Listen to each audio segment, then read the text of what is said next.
জুলাই সনদ বাস্তবায়ন করা নিয়ে এক ধরনের একটা রাজনৈতিক সংকট তৈরি হয়েছে বলে মনে হচ্ছে। একদিকে বিএনপি এবং তার সহযোগীরা, আরেকদিকে জামায়াত এবং তার সহযোগীরা।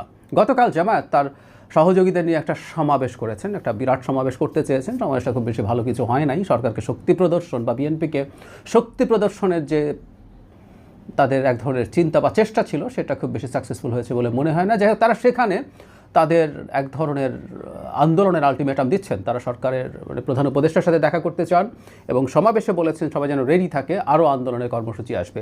কিন্তু বিএনপি কী করছে? ইনফ্যাক্ট গতকালই জামায়াতের সমাবেশের আগে বিএনপি একটা প্রেস কনফারেন্স করে এই প্রসঙ্গে তার অবস্থান জানিয়েছে। এটা বিএনপির এই স্ট্যান্ডটা কেমন, এটা ঠিক হচ্ছে কি না, সেটা নিয়ে কথা বলতে চাই। আমরা জানি এই সংবাদ সম্মেলনের আগের দিন রাতে দলের স্থায়ী কমিটি বৈঠক করেছিল, জরুরি বৈঠক ডাকা হয়েছিল। সেই কমিটিতে আলোচনা করে এই সিদ্ধান্ত নেওয়া হয়েছে, যেটা পরদিন জানানো হয়। সেখানে একটা লিখিত বক্তব্য পাঠ করা হয়েছে। আমি বক্তব্যগুলো একটু পড়ি। রাজনৈতিক দলগুলোর সঙ্গে জাতীয় ঐক্যমত্য কমিশনে দীর্ঘ প্রায় 1 বছর ব্যাপী আলোচনা হয়। আলোচনার ভিত্তিতে কতিপয় নোট অফ ডিসেন্ট সহ ঐক্যমত্যের ভিত্তিতে রচিত জুলাই সনদ গত 17 অক্টোবর স্বাক্ষরিত হয়। দেশের সংবিধান ও আইন অনুযায়ী তা বাস্তবায়নে সবাই অঙ্গীকারাবদ্ধ। তিনি বলেন, ডক্টর খন্দকার মোশাররফ হোসেন এটা পড়েছেন, সম্প্রতি অন্তর্বর্তী সরকারের উপদেষ্টাদের মধ্যে কেউ কেউ জুলাই জাতীয় সনদের বাইরে কোনো বিষয়ে সরকারি সিদ্ধান্ত ঘোষণায় যেসব বক্তব্য দিচ্ছেন তা বিভ্রান্তিকর। ঐক্যমত্যের ভিত্তিতে গৃহীত সিদ্ধান্তকে উপেক্ষা করার শামিল। তারা স্পষ্ট ভাষায় বলতে চান, এই জায়গাটা খেয়াল করি, এটাই মূল জায়গা, জুলাই জাতীয় সনদে উল্লিখিত বিষয়ের বাইরে সরকার কোনো সিদ্ধান্ত ঘোষণা করলে সনদে স্বাক্ষরকারী কোনো দলের জন্য তা মান্য করার বাধ্যবাধকতা থাকবে না। সেই ক্ষেত্রে সব দায় দায়িত্ব সরকারের ওপরেই বর্তাবে এবং সরকারকে তারা বলছেন সতর্ক পদক্ষেপ নেওয়ার জন্য। নির্বাচন নিয়ে নানান ষড়যন্ত্র চলছে, সেই ব্যাপারে তারা সতর্ক করছেন।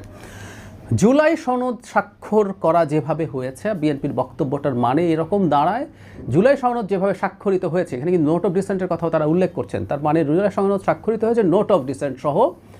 এর বাইরে কোনো কিছু যদি সরকারের দিক থেকে চাপিয়ে দেওয়ার চেষ্টা হয় এবং সেটা যদি করা হয়, সেটা মানতে স্বাক্ষরকারী দলগুলো বাধ্য থাকবে না। কথাটা খুব সিম্পল। একমত হয়ে সনদ কোনটা স্বাক্ষর করেছে? সেটা হচ্ছে নোট অফ ডিসেন্ট সহ যে জুলাই সনদ, সেটা স্বাক্ষর করেছে বিএনপি সহ সবারই কম বেশি নোট অফ ডিসেন্ট আছে। এমনকি এনসিপিরও একটা নোট অফ ডিসেন্ট আছে। সেই নোট অফ ডিসেন্টটা এক অর্থে পজিটিভও, ঠিক আছে, তারা যেটা বলেন আমিও দ্বিমত করি না।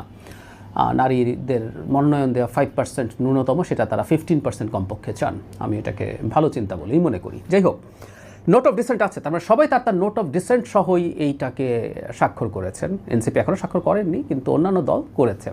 তো ফলে যে জিনিসটা দাঁড়ালো, ওর বাইরে কোনো কিছু যদি হয় সেটাকে প্রত্যাখ্যান করার এক ধরনের বক্তব্য আমরা বিএনপির দিক থেকে দেখছি এবং আমি এটাকে সঠিক বলে মনে করি। একটা কথা আমাদের মনে রাখতে হবে, যেটা সবচেয়ে জরুরি কথা, বাংলাদেশে পলিটিক্যাল আন্ডারস্ট্যান্ডিংয়ের মাধ্যমেই যে কোনো পরিবর্তন, যে কোনো সংস্কার করতে হবে।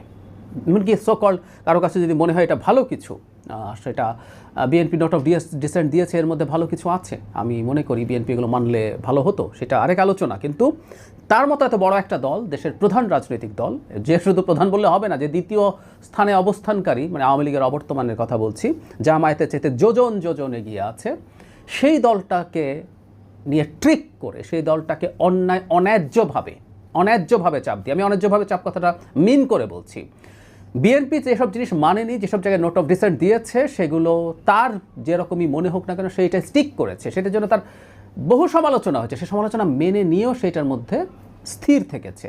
এত মাসুল দেওয়ার পর এখন যদি এই জিনিসটাকে এইভাবে অন্যায্যভাবে চাপিয়ে দেওয়া হয়, এটা বিএনপির প্রতি অন্যায় হয়েছে, এটা আমরা দ্ব্যর্থহীন ভাষায় বলবো।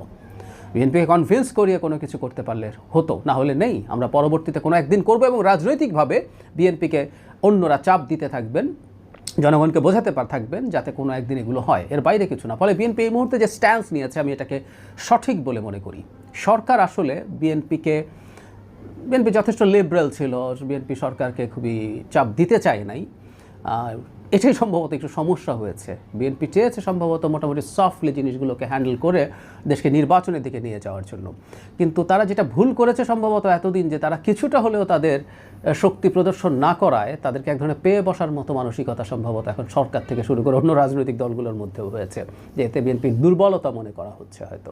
সো বিএনপির এই শক্ত স্ট্যান্ডটা থাকুক এবং প্রয়োজনে বিএনপিকে রাজপথে শক্তি প্রদর্শনের জন্য প্রস্তুত থাকতে হবে। তবে এখানে একটা তবে আছে, রাজপথে শক্তি প্রদর্শন এক ধরনের প্রভোগ করার চেষ্টাও আছে বলে মনে করি। জামায়াত নামছে, বিএনপিও নামও নেমে একটা সংঘাত তৈরি হবে কিনা। সো এই সব কিছু মাথায় রেখেই তাদের আসলে এই ধরনের কাজে যেতে হবে। এবং সরকারের সাথে যেভাবে তারা এইভাবে বার্তা দিয়েছে, ইনফর্মালিও সরকার কোনো সিদ্ধান্ত ঘোষণার আগে খুবই কঠোরভাবে সরকারকে বার্তা দিয়ে রাখতে হবে, সরকার যেন এই ধরনের কোনো হঠকারী সিদ্ধান্ত না নেয়, সেই সিদ্ধান্ত নিয়ে তারা বিপর্যয় যেন তৈরি না করেন। বিএনপিকে সত্যিকার অর্থেই তার শক্তি প্রদর্শন করতে হবে। শক্তি প্রদর্শন মানে আমি মারদাঙ্গা কিছু কথা বলছি না, সে তার সংখ্যার শক্তি, তার সমর্থনের শক্তি, তার নৈতিক শক্তি, এগুলো দেখিয়ে সরকারকে চাপ দেবে, সেটা ভেতরে, প্রয়োজন হলে বাইরে।